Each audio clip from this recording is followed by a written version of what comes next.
Hey everybody, this is Rydo, and today we will be looking at the new Grand Tournament Hunter cards. So let's hop into our collection and look at that. Last episode we did a special video looking at the Druid cards.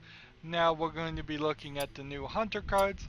So to make it simple, we select the Grand Tournament here, we go into crafting mode, and include those soulbound cards just in case there are any. I don't believe there are, and we are here now with a full list of all the new cards that we have.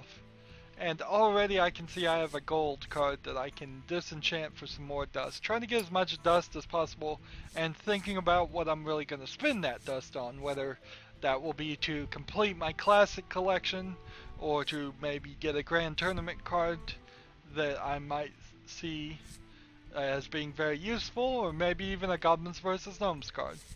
Let's start with the first card. We have the 1 mana, 2 attack, 1 health Brave Archer. It has the Inspire ability. If your hand is empty, deal 2 damage to the enemy hero. Okay. So take a moment to think about this card. You would have to have an empty hand, which means you would have had to have played at least 3 cards on your first turn to play this. So you would have had to have drawn this and 2 0 mana cards to have an empty hand on your first turn. Same as it doesn't really make any sense at any point, really. I'm not seeing a lot of. I can't think of a lot of scenarios where this would work. If you were on your 10th turn and you played this for 1 mana, maybe if you were just out of cards, but you don't ever really want to be out of cards. So really the first card I would say I probably wouldn't play this one. I probably wouldn't play it. It doesn't make a lot of sense. We have the gold version here. We can disenchant it, as is my policy. I'm getting rid of all my golds for dust to get more regular things. Maybe 5 years down the road I will get all gold collections, but right now, no. So 50 dust from that. And then that gets rid of it. So the next card is a 2 mana trap secret. The Bear Trap. After your hero is attacked, you summon a 3/3 bear with taunt. I think that's the second time I've accidentally said beer instead of bear. But I've seen this in the Tavern Brawl because they allow this to play as the hunter and I believe the mage in the Tavern Brawl in celebration of the upcoming Grand Tournament. And I think it is a pretty good trap. For 2 mana, you're summoning at least a 2 mana creature as a secret. I think this is definitely something you would want to play. And for the hunter, which is known for its explosive and freezing traps, a bear trap adds to that trap deck. So if I was going to make a trap deck, I would definitely throw that in there. So we didn't get this one, but I've played it before in the same Tavern Brawl. The 2 mana Lock and Load. Each time you cast a spell this turn, it adds a random hunter card to your hand. It's decent, but it's very late game. I'm not sure I'd really have this in my deck. Because if you played it and you got a 1 mana hunter card, which you really couldn't because there aren't that many, but let's just say you got a 1 mana hunter card. Well, then you play that 1 mana hunter card and get another 1 mana hunter card. You're talking maybe you could do 4 or 5 extra summons at most on your 10th turn because of this. And probably less than even 4. Probably less than 1. So I don't know if I'd really play that. Here's one, the King's Elic. I hope that's how you pronounce it. It is a 2 mana beast, 3 attack, 2 health. It has the Battlecry reveal minion in each deck. If yours costs more, draw it. That is called Joust, but it's not saying Joust here. Uh, so I'm not sure if the phrase Joust is really being added to the game or just the concept as it's being described here is being added. So far, this is the first Joust card I've seen, and it's not saying Joust on the card anywhere. I bet eventually Joust will become a standard phrase. Uh, because you could certainly make this sentence a lot shorter if you just said, uh, Joust, if you win, draw that card. Uh, but anyways, next card is Power Shot. Deal 2 damage to a minion and the minions next to it.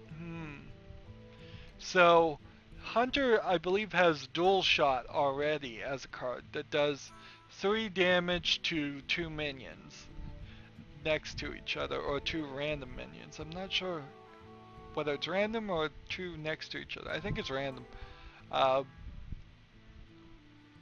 So I think Power Shot's probably better. Even if the Dual Shot is 3 mana also, you could potentially do 2 damage to up to 3 minions that are side by side if you get the one in the middle, and that would be 6 damage versus Dual Shot, which would be 6 damage divided by 2. I could see both of those cards working if you're going for that strategy. Next card is the Dread Scale, a card I don't have. A legendary, 3 mana. At the end of your turn, it deals 1 damage to all other minions. I'm not sure I'd play this because it's a 4 attack and 2 health. It's real cheap, but I'm not sure it would make it past 2 turns.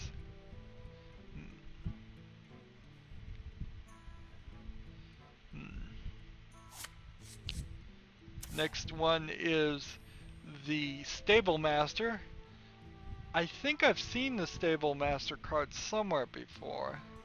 I don't know if I saw it during the announcements of the Grand Tournament or if it was used in Blackrock Mountain. Let's see. It's a 3 mana creature that with 4 attack and 2 health, and it has a battle cry that gives a friendly beast immune this turn. Now, the way it's phrased, give a friendly beast immune this turn instead of immunity, means you get to pick. So that would be helpful. I could definitely see how this card would be useful in a 2 or 3 card strategy, in a multi-card strategy. Next one is 5 mana, 3 attack, 3 health, Ram Wrangler. It has a battle cry. If you have a beast, summon a random beast. So if you summoned a 1 mana beast and then played this, you might get you 3 summons on a 6th turn. I don't think it's terrible, but that 3 attack and 3 health is kinda low.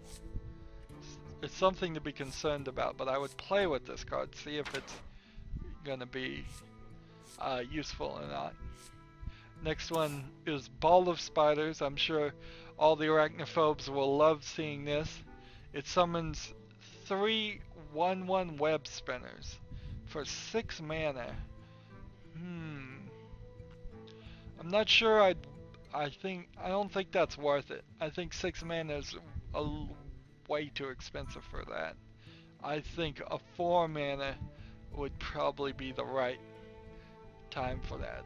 That seems really expensive for what it does. And last one is Acid Maw. That is a 7 mana, 4 attack, 2 health beast. Whenever another minion takes damage, destroy it. Now the trick with Acid Maw is it doesn't have poison touch. It is saying any minion on the field damaged by anything whatsoever will be destroyed because Acid Maw is on the field. So it's basically filling the field with acid. Any little cut on their nose will fill with acid and burn. One thing that I wanted to point out here is Dreadscale's flavor text here says, so let's be clear about this. Acid Maw is the sidekick. So apparently they're fighting each other. And what's his flavor? Text say, with the help of his trusty sidekick Dreadscale, the giant Yomonger, if that's how you pronounce that, Acid Maw is ready to face any knight. So they're having an argument there about who the real sidekick is. And that's gonna be it for this episode. That's all the new hunter cards. Kind of a mixed bag, but I see a few cards, and I'm gonna have to wait till I get to the neutral episode and see those neutral cards from the grand tournament and see how they work out. Anyways, that's it for this episode. As always, I ask you to like, share, subscribe, comment if you want to, and watch every second of my videos. All that helps me out. If you want to support me, you can click on my name Rydo. On the right will be a blue button that says support this channel. Click it and make a donation. And if you want to friend or follow me on basically any social media sites, there's a whole bunch of links down below. Thank you for watching. Have a good evening.